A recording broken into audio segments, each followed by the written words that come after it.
morning Vietnam! Ah, ça fait au moins depuis que je voyage en Asie que j'attends de pouvoir faire cette intro. Donc là je suis heureux. Alors, programme de la journée, tant qu'il fait bon, je vais un petit peu me balader dans la ville, essayer de voir ce qu'il y a d'intéressant. Et puis après je devrais aller dans un musée un petit peu. Je sais pas encore lequel, il y en a deux que j'ai envie de faire. Donc j'attends. Bon allez, on traverse. Voilà, ça passe. Bon, les premières constatations ici, les chauffeurs de motodrop, enfin motodrop c'est le Cambodge ici, je sais pas, motorbike, mais ils sont vachement plus agressifs en fait. Là il y en a un qui m'a suivi pendant 5 minutes en me demandant d'où est-ce que je venais, où est-ce que j'allais. Je lui dis bah je vais marcher par là. Oh mais par là il n'y a rien à voir, viens avec moi, je te fais un tour de la ville. Non moi je vais par là, ouais mais il n'y a rien à voir par là. Bah justement moi j'ai envie de voir s'il n'y a rien à voir. Enfin, pendant 5 minutes il m'a tenu comme ça, c'était très difficile. Non, thank you. C'est comme les vendeurs là, de lunettes et tout ça. Bon là j'ai la caméra, du coup ils cherchent pas trop, hein, mais voilà, c'est beaucoup plus bon, agressif, c'est pas méchant, mais ils lâchent pas l'affaire quoi.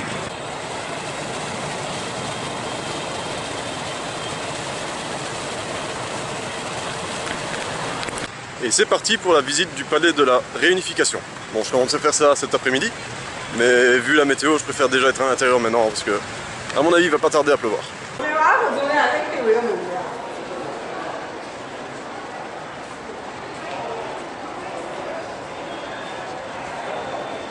Et donc nous sommes ici dans la salle de conférence. C'est ici que le 21 avril 75 a démissionné le président du Sud-Vietnam. Et c'est donc le vice-président qui a pris le relais en promettant de lutter contre le Viet Cong jusqu'au dernier souffle. Bon, il aura démissionné 2 jours après. Et c'est donc le général, dont j'ai oublié le nom, mais de toute façon c'est imprononçable, donc c'est un des généraux qui a repris la direction du pays. Et après une semaine, il a rendu les armes. Sans aucune condition, donc voilà, laissant ainsi le Sud-Vietnam aux mains des révolutionnaires communistes, pour en faire maintenant le Vietnam actuel.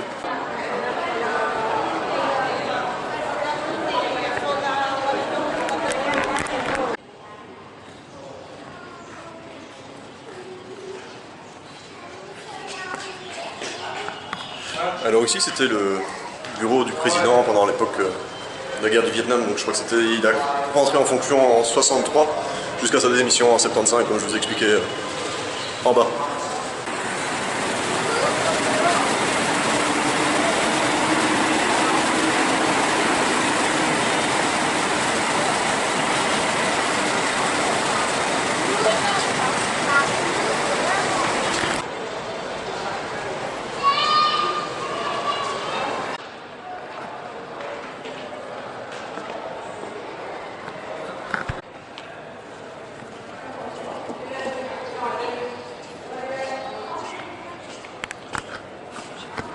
Alors ici vous avez le salon des ambassadeurs. En fait selon qui vous êtes, vous êtes remis dans telle ou telle pièce quand vous recevez quoi.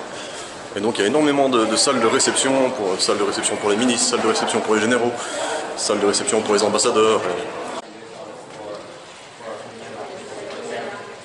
Ouais. Franchement, pour une chambre présidentielle, attendez à mieux. Mais bon. Bon alors il y a aussi la salle à manger qui est somme toute basique. Une autre salle de chambre, voilà, une autre chambre. Mais j'ai pas trouvé de salle de bain, ni de toilette. C'est dommage, j'aurais bien aimé voir les toilettes présidentielles. Ça va être un symbole, mais il n'y a pas. Voilà, elles sont pas accessibles au public apparemment. Quand je vous disais qu'il y avait des salles de réception pour tout selon votre statut, ici c'est la salle de réception de la première dame. Donc c'est ici qu'elle recevait les femmes des hommes d'État, voilà, les femmes ambassadeurs, les femmes de gouverneurs et tout ça. Elle les recevait ici. Et il y a même une salle de cinéma. Bon, c'est limite, hein, mais après faut pas oublier que c'est un cinéma qui date des années 60 quoi. Et le UA sur le toit, c'est pour éviter les bouchons quand tu vas faire tes courses. C'est pratique. Bon, après il faut trouver une place de parking, mais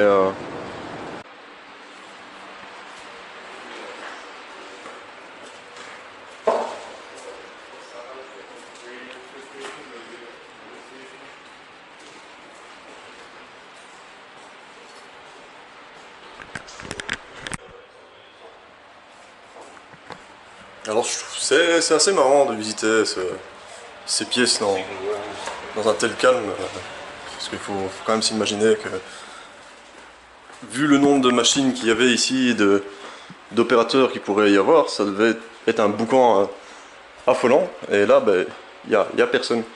Personne, c'est excessivement calme, donc voilà, faut un petit peu connaître le matériel pour s'imaginer l'ambiance qu'il pouvait y avoir ici, quoi.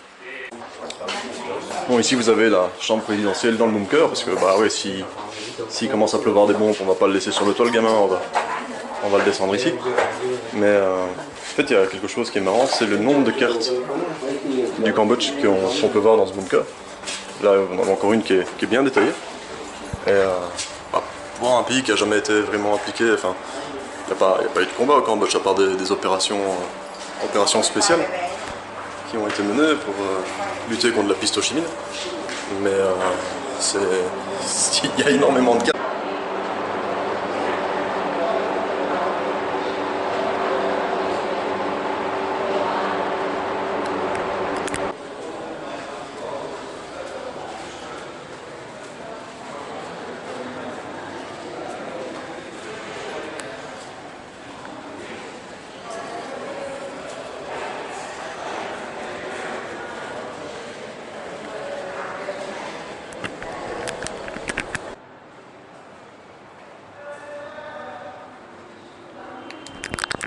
Et voilà, c'est fini pour le palais de la réunification.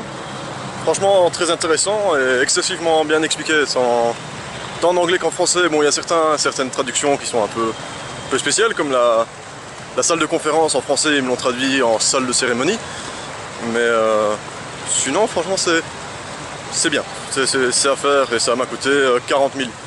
40 000 donc, ça fait à peu près 2 $, quoi. Ouais, j'ai un petit peu des problèmes avec l'argent ici, on est vite dans des sommes qui sont excessives parce que 22 000, donc ça équivaut à 1 $, donc je suis millionnaire. Là je suis millionnaire, quand j'ai changé mes dollars, je suis devenu millionnaire au Vietnam. Bon, ça change pas grand chose à ma vie, hein. Pour 50 $, t'es millionnaire, mais bon. Donc voilà, palais de la réunification, je le conseille.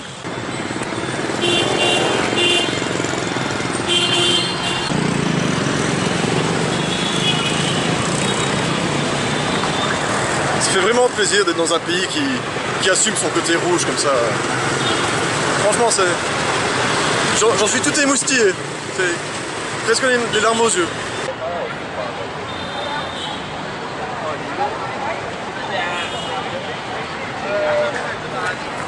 Bon ben voilà la grande cathédrale de Ho Chi Minh. Bon alors déjà en temps normal, en Europe je rentre pas dans les églises, donc ici non plus. Et puis bah, de toute façon pendant la rénovation, il n'y a pas de visite. Alors pourquoi il y a autant d'églises au Vietnam? C'est tout simplement, en fait au Vietnam c'est quand même la deuxième plus grosse population de catholiques en Asie du Sud-Est, donc juste après les Philippines, c'est le Vietnam. Et tout simplement en fait parce que la colonisation du Vietnam s'est faite en priorité par l'église. Et ensuite c'est le gouvernement français qui a pris la relève, mais au début c'était l'église, voilà. Bon ben juste à côté de la cathédrale on a la poste de Ho Chi Minh qui a été designée par notre cher monsieur Eiffel. Alors c'est marrant pour une poste, ça ressemble très fort à une gare en fait, mais c'est vraiment sympa avec monsieur Ho Chi Minh. Quand même, on est dans sa ville, donc il faut quand même mettre sa tête quelque part. Bon, la poste Ho Chi Minh, bah, c'est à faire, franchement, c'est bien. Bon, après, c'est bien 5 minutes, quoi. Allez, vous l'avez vu, une fois que vous l'avez vu, vous pouvez partir. Oui. Mais voilà, donc ça c'est fait. Maintenant, j'ai un petit peu tourné. Je vais essayer de fuir ce quartier parce que c'est quand même très touristique. Et j'aimerais bien un peu découvrir le vrai Ho Chi Minh.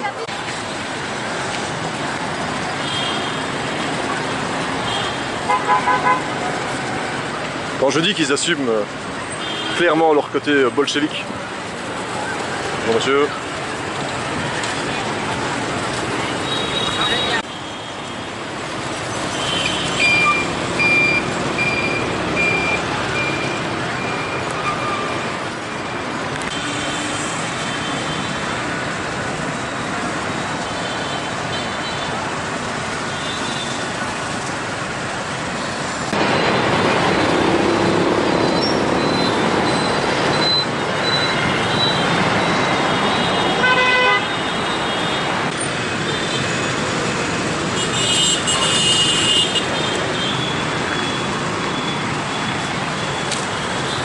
Midi et demi, c'est l'heure de la sieste.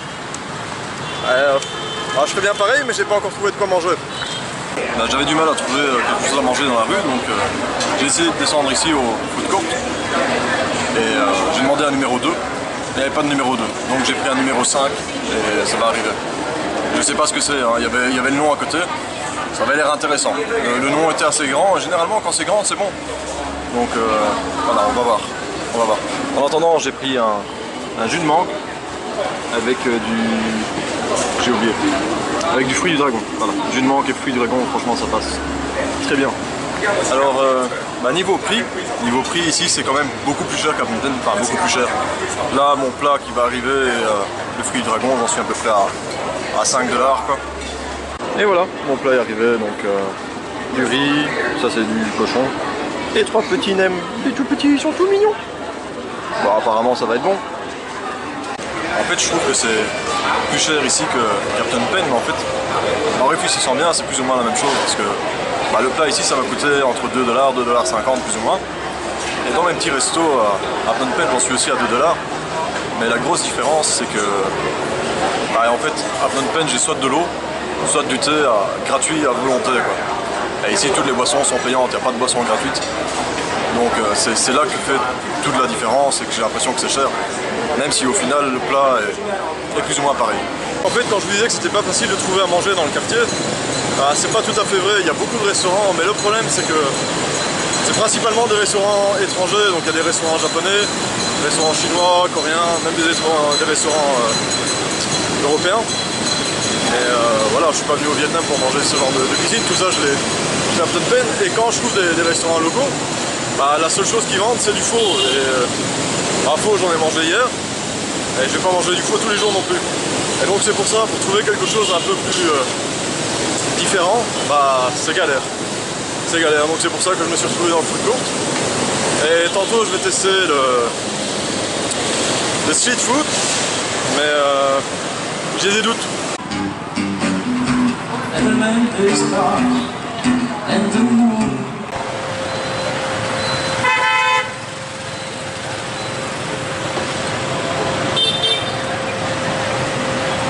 Bon alors au départ je comptais aller manger là-bas au street food, mais j'ai vu qu'il était écrit authentique en dessous. Alors, souvent si c'est écrit authentique c'est pas spécialement bon signe.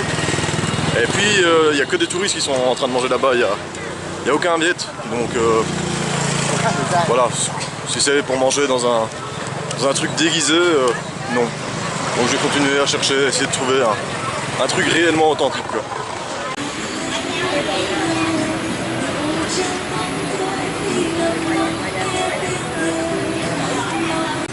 Il y a vraiment une chouette ambiance dans cette ville, c'est agréable. Et les gens sont relativement détendus. Puis ils ont beaucoup de place pour se relaxer avec tout le nombre de parcs. Et ouais, en fait je me suis aventuré dans les parcs, je me suis dit que c'est ici que les gens se rencontraient, donc s'il y avait de la street food, elle devrait être pas loin. Mais ouais, c'est pas gagné. Bon, hier j'ai marché pendant 1 heure avant de jeter l'éponge et finalement me retrouver au feu 24. Là on verra, j'ai envie de marcher. Donc théoriquement je vais trouver avant d'en avoir marre. Alors je suis content, je commence un petit peu à quitter le coin touristique, je commence à avoir des petites échoppes comme ça. Des trucs vraiment bien. Et pour vous dire à quel point je quitte le milieu touristique, il y a un gamin qui était sur le trottoir, il m'a vu, il a eu peur. a eu peur, il a frôlé l'autre trottoir, donc à mon avis lui il a pas vu de blanc depuis un certain temps, à part à la TV quoi. Ouais, c'est marrant, c'est marrant. Donc normalement ici je devrais trouver quelque chose de réellement authentique, normalement.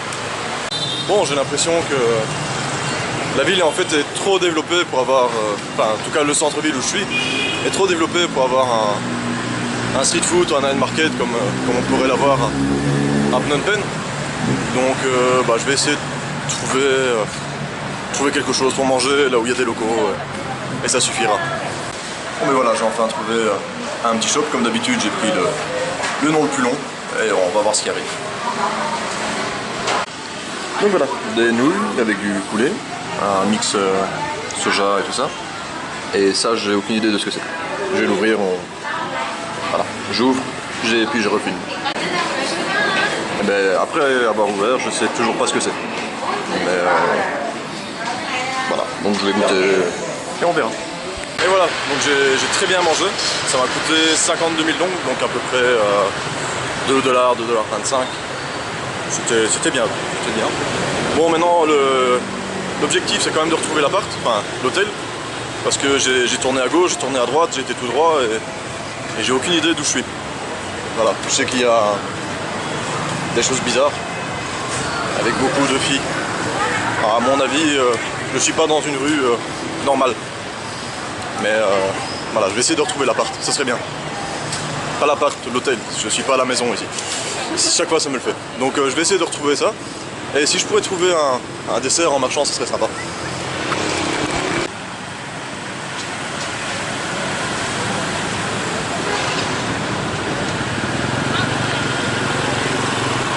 Alors c'est quand même une ville qui a une architecture magnifique et ils savent comment la mettre en valeur, quoi. Vraiment l'inconvénient c'est le bruit qu'il y a constamment. Ça m'ennuie d'être obligé de crier sur la vidéo. Mais sinon c'est vraiment une très très belle ville. Aujourd'hui c'est arrêt au Family Mart pour le ravitaillement. Histoire de trouver de petits desserts et de quoi avoir des forces pour faire la vidéo du jour. Et voilà, de retour à l'hôtel. Alors j'ai pris du ça. C'est pas une boisson, on dirait qu'il y a du soja dedans, des noisettes. Et alors ce qui me fait le plus peur c'est ça. J'ai vraiment aucune idée de ce que c'est. Ça va être de... Ça fait même pas de bruit quand je secoue. Ça doit être de la gelée ou quoi. Bah je vais goûter. Bon, bah on va commencer par la boisson. Hein.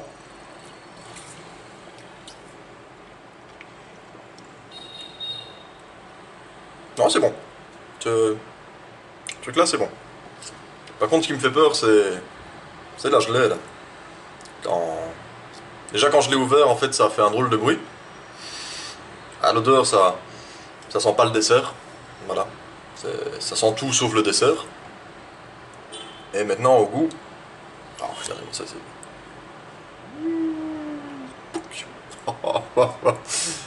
J'ai quand même eu une drôle d'idée moi.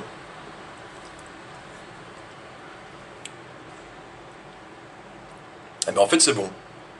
C'est bon. C'est...